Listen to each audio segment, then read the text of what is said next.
Hello learners, welcome back to the channel economics at ease. और आज हम कर रहे हैं माइक्रो इकोनॉमिक्स का elasticity of demand, question number 5, 6 and 7 most probably. Okay, so before that I just request you to subscribe and turn on the bell icon so you never miss the next new miracle. Okay, for regular practice and easy concepts, subscribe to the channel now. So I'm going to share it on the screen. The question: Sandeep Garg is the book, class 11th, right? Please take the screenshot. 5, 6 and 7 question मैं कोशिश करूंगी कि ये आज मैं complete करा दूं, right? ये अनसॉल्व न्यूमेरिकल्स हैं. Hope you like the solutions, the explanation, everything. Please do like, share and subscribe. Okay, तो क्वेश्चन नंबर 5 थोड़ा सा ट्विस्ट है. ओके, तो I am going to just do the question, solve the question with you on the whiteboard. Okay, so here we have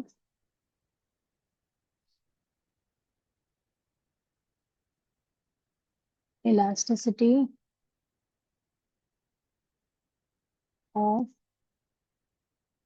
demand.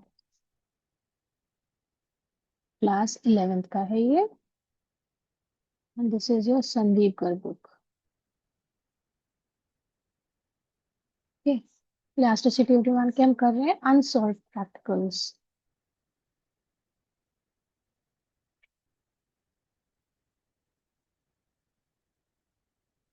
Hope you like these series. Okay, so here question number 5. Okay, so question number 5 में देखो क्या बोल रहे हैं. Demand increases by 10 units when the price decreases by 2 units. Okay, demand increase करिए 10 units से, जब price decrease करा 2 units. As a result, demand increases to 100 units and price decreases to 8. Find out the price elasticity of demand. तो इसका मतलब क्या है आपका? क्वेश्चन नंबर 5 में क्वांटिटी आपकी पहले क्या हुई होगी? जो प्रीवियस क्वांटिटी होगी. Okay, this is quantity, this is your previous quantity. आपकी कितनी हुई है इसमें बता रहे. Demand increases by 10 units when the price decreases by 2. Increases by 10 units.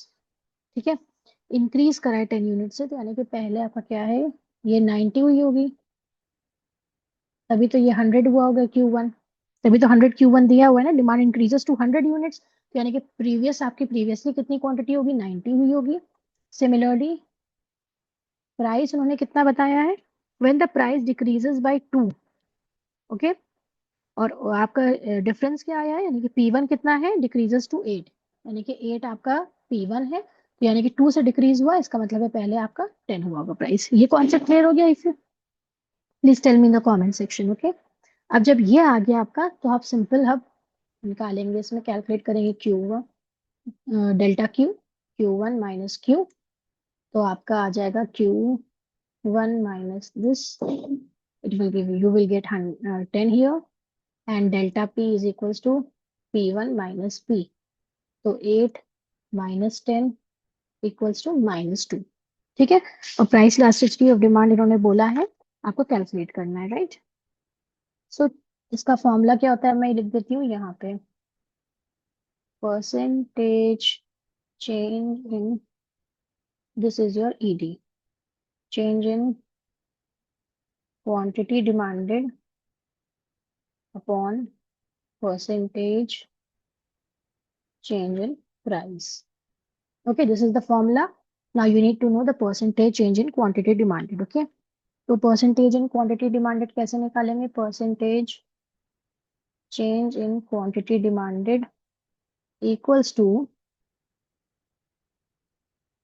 Q1 minus Q upon Q into 100. ये फॉर्मूला लगाते हैं हम. अब इसकी वैल्यूज आप पुट कर लिए. Q कितना है, सॉरी Q1 यहाँ पे आएगा, तो मैंने मिस कर दिया. Q1 कितना है, 100. इसकी बस वैल्यूज पुट करो. -90 upon 90 into 100.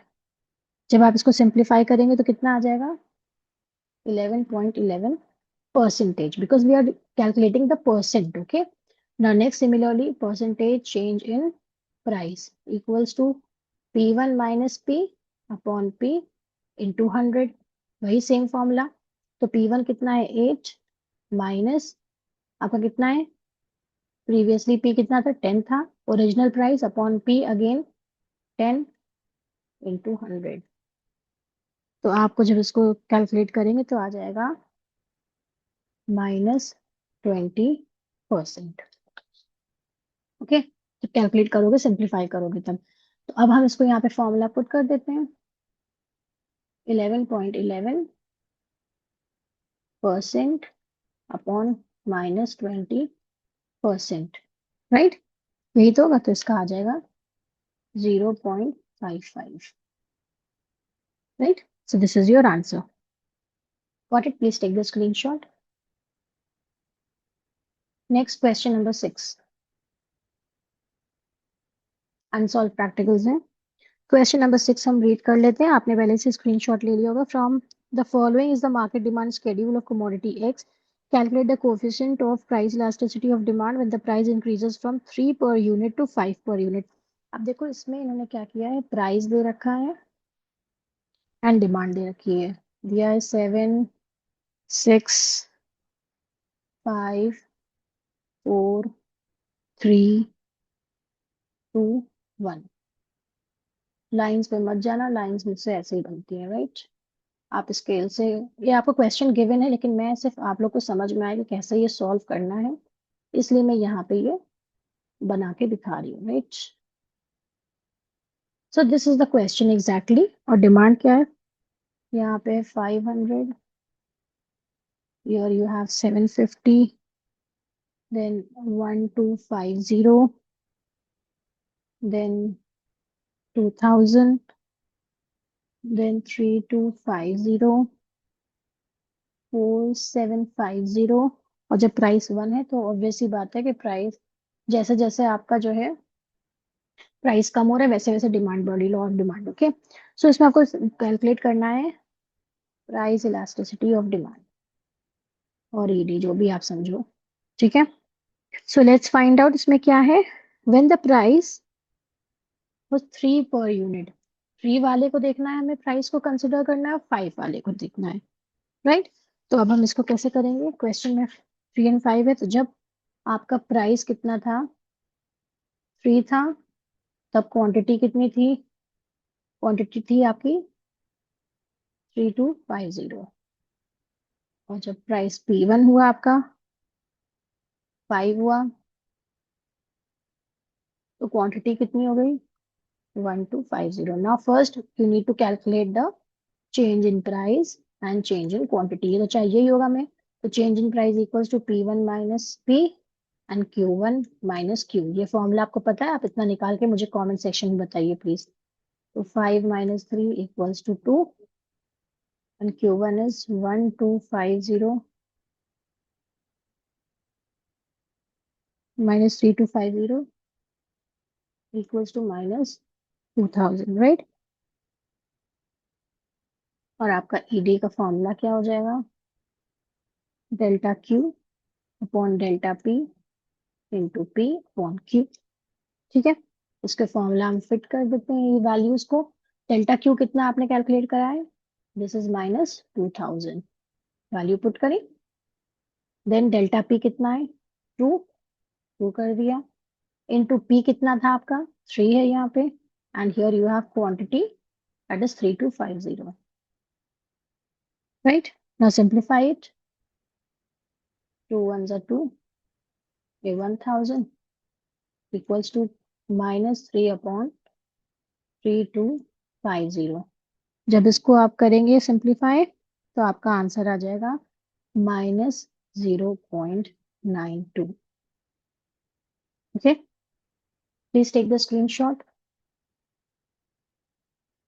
Now question number 7. Very quickly we will try to complete that also. Question number 7. Suppose that originally a product was being sold at rupees 10 per unit and the quantity demanded was 1000 units. The product price changes to 14। तो देखो पहले ही से ही बता रहा है कि पहला कितना प्राइस था, एट प्राइस रुपीज 10, और फिर चेंज होके कितना हो गया 14। बस वही आपको डेटा ये सही से लिखना है, ठीक है ना। अगर आप ये वैल्यू सही से लिखेंगे तो अपने आप चेंज निकाल लेंगे।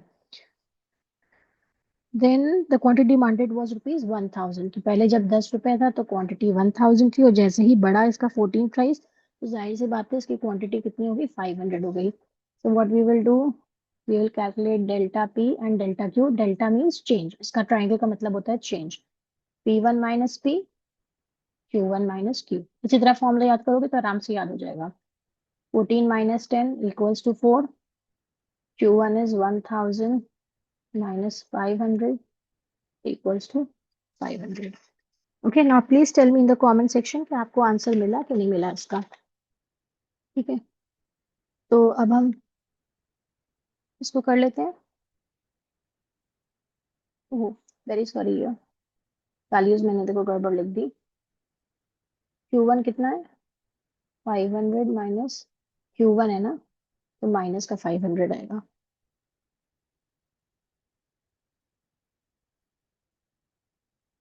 ओके, सो जस्ट फॉर्मूला क्या हो जाएगा, percentage change in quantity demanded upon percentage change in price, right. तो पहला क्या हो जाएगा, percentage change in quantity demanded equals to delta Q, delta Q upon Q into 100। तो डेल्टा क्यू कितना है आपका, that is minus 500 upon 1000 into 100। जब इसको सिंप्लीफाई करोगे तो ये आ जाएगा -50%। सिमिलरली आपको परसेंटेज चेंज इन प्राइस भी बत निकालना है। ओके, तो परसेंटेज चेंज इन प्राइस में क्या होगा, delta P upon P into 100। Delta P कितना आ रहा है आपका, 4 अपॉन 10 इंटू 100। परसेंटेज में कितना निकलेगा आपका ये answer, 40%। Now put the both the percentage, ये इस वाले मेन फॉर्मूला आपका ये है ईडी का, that is -50% upon 40%। So you will get here -1.25। This is your answer. ये सब कैलकुलेशन है। Okay, if you like the video, please subscribe the channel for more numericals and for more easy solutions and clear your concepts। क्योंकि आगे 12th में और भी चीजें बहुत सी आपको पढ़ने को मिलेंगी। तो अभी से अगर बेस बच्चों का 11th क्लास में ही अच्छा होगा, इंटरेस्ट बना रहेगा, so you can score very well. Okay, hope you like it। Please keep learning, keep practicing, keep growing your skills and do practice more as more and more kind of these kind of questions, okay, from any book। Method वही है, concepts वही है। ठीक है, till then, take care and have a nice day। Thank you so much।